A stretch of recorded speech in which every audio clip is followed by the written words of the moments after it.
Hello කොහොමද? ඔන්න ඉතින් අදත් වීඩියෝ එකක් අරගෙන ආවා. ඔයාලා දන්නවනේ මේ දවස්වල BMI සේජ් එකේ බුක් ෆෙයාර් තියෙනවා කියලා. ඒක ඔක්තෝබර් 6 වෙනිදා වෙනකම්ම තියෙනවා. ඉතින් අද බදාදා අපිට ලෙක්චර් ඉවර 12 මාට අපි හිතුවා බුක් ෆෙයාර් යන්න ඉතින්. කොහොම හරි 12 මාට ලෙක්චර් ඉවරලා දඩබඩ ගාලා ලෑස්ති වෙලා අපි බස් එකේ ගියා BMI සේජ් එක ගාවට. රුපියල් 45ක විතර දුරක් තමයි යන්න තිබුණේ. ඒ වුණාට ට්‍රැෆික් එක නිසා විනාඩි 45ක් විතර ගියා අපිට එතනට යන්න. ඊට පස්සේ බස් එකෙන් බැහැලා අපි ටික දුරක් පයින් යන්න තිබුණා. පයින් ගියා. අනේ එතන දැක්කම මට අපේ අයලාගේ ෆී ෂූට් එක මතක් වුණා. අපේ අයලා ෆී ෂූට් එක කළේ ඔතන. ඉතින් ඒකත් මතක් කරගෙන ඒක දිහාත් බලාගෙන අපි ටික පයින් ගියා. ළමයි BMI සේජ් එක ගාවින්ම බස් එක නවත්තනවා. ඒ වුණාට ඉතින් එක එක බස් එක එක විදිහයිනේ. අපිට ටිකක් මෙහායින් බහලා පයින් යන්න වුණා. හරි කොහොම හරි අපි පයින් ඇවිදගෙන යනකොට අපිට හම්බුණා. දැන් අපි BMI සේජ් එකේ ඉස්සරහා තමයි ඉන්නේ. හම්බුණා අච්චාරු කඩයක්. ඊට පස්සේ අපි එකෙන් අච්චාරුත් අරගෙන BMI සේජ් එක ඇතුළට ගියා. එතන අච්චාරු වර්ග කිහිපයක්ම තිබ්බා. ඊට පස්සේ ඉතින් අපි ඒ ඔක්කොම දාගත්තා. ඒ අච්චාරු නම් මාර රසයි. අපි දැන් BMI සේජ් එක ඇතුළට ගියා. මම පළවෙනි පාරට තමයි BMI සේජ් එක ඇතුළට ගියේ.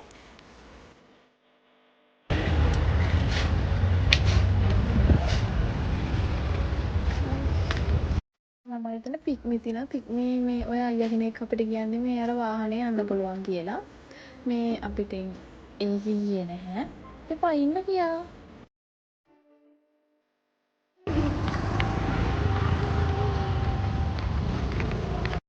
ඉතින් 12 මාට ලෙක්චර් ඉවර වෙච්ච ගමන් ආපු නිසා මොනවත්වත් කාලා තිබුණේ නැහැ. ඒ නිසා අපි අරගෙන පොච්චාරු එක එතන බිම වාඩි වෙලා කෑවා. ඔය හරිය බිම වාඩි වෙන්න පුළුවන්. ගොඩක් අය වාඩි වෙලා හිටියේ. ඊට පස්සේ අපි ඒකත් කාලා ඇතුළට ගියා. ළමයි ඇතුළට යන්න ටිකට් ගන්න ඕනේ. රුපියල් 20යි. පොඩිම පොඩි ගාණක් වෙන ටිකට් එක. අපි ඉතින් එතනින් ටිකට් අරගෙන ඊට පස්සේ ගියා. ළමයි පුදුම සෙනගක් ඉන්නේ. මෙච්චර මිනිස්සු පොත් කියවනවද කියලාත් හිතෙනවා එතනට ගියාට පස්සේ. මෙතන මෙච්චර සෙනග ඉන්නේ. මෙතන පොත්වල ගණන් අඩුයි. අඩුයි කියන්නේ ඔෆර්ස් යනවා. එහෙම මාර ගණන් අඩුයි. ඒ නිසා ඉතින් මිනිස්සු ගොඩක් ඉන්නවා. අම්මලාද? ඔයා හොයාගෙන ආවේ මොකද? මට ආසයි. අනේ මෙන්න මේ වගේ චූටි කියුට් පොත් තියෙනවා. ඒවා දැක්කම මාර ආස හිතෙනවා. ඔක්කොම ටික ගෙදර අරගෙන ඉන්න හිතෙනවා. ජර්නල් ලියන්න, ඩයරි ලියන්න වගේ ඒවට නම් මේ පොත් ගන්න පුළුවන්. මේ පොත් ළමයි 200 ගණන් 300 ගණන් වෙන්නේ. ලාභයි. මමත් මගේ ජර්නල් ලියන්න තෝරලා පොතක් ගත්තා.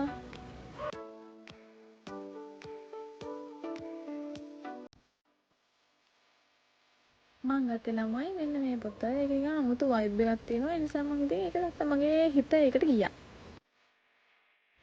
අපි අවශ්‍ය පොත් ටික අරගෙන ආවා කන්න. ඒ දවල්ටත් අපි මුකුත් වැඩිය කාලා තිබ්බේ නැති නිසා බඩගිනි ඉදියේ. අපි මෙන්න මේ හොට් ඩොග් ගත්තා.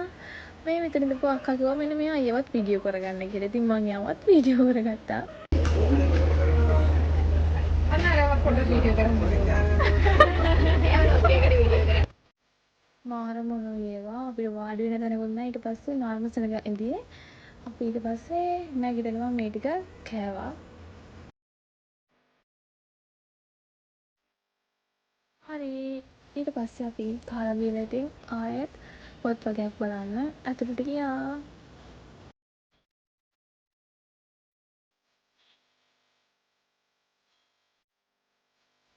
ළමයි මේකේ මේ පොත් විතරක් නෙවෙයි තියෙන්නේ. තව එක එක කියුට් බඩු තියෙනවා. වතුර බෝතල්, කෑම පෙට්ටි යන මන සෑහෙන දේවල් තියෙනවා. ඒවත් ඔයාලට ගන්න පුළුවන්. හරිම අඩුයි. හරි ඊට පස්සේ අපි මහන්සි නිසා එළියෙන් ගිහින් ටිකක් වාඩි වෙලා හිටියා. ඇවිදලා මහන්සිනේ ඒ නිසා.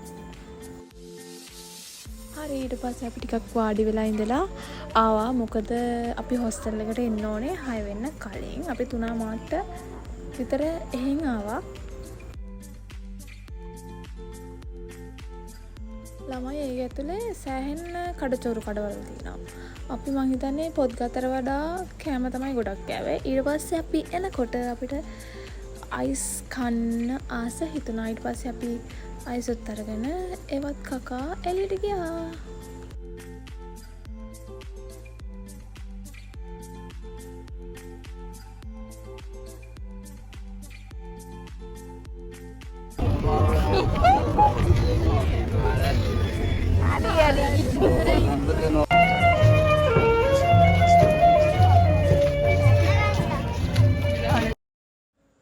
හරි ඊට පස්සේ ඉතින් අපි එන ගමන් ඔය BMI CH එක ඉස්සරහා ෆොටෝ එහෙමත් අරගෙන ආවා වගේම දොරක් ආයේ බස් හෝල්ට් එකට පයින් ගියා. ඊට පස්සේ ඉතින් අපි බස් එකක් එනකම් බලන් ඉඳලා 154 කිරිබත්ගොඩ අඟුලාන බස් එක නැගලා ආවා. හිහි. ඔයාලත් යන්න බුක් ෆෙයා. වීඩියෝ එක ඉවර වෙනකම් බලනවා නම් thank you. ආදරේ. bye bye.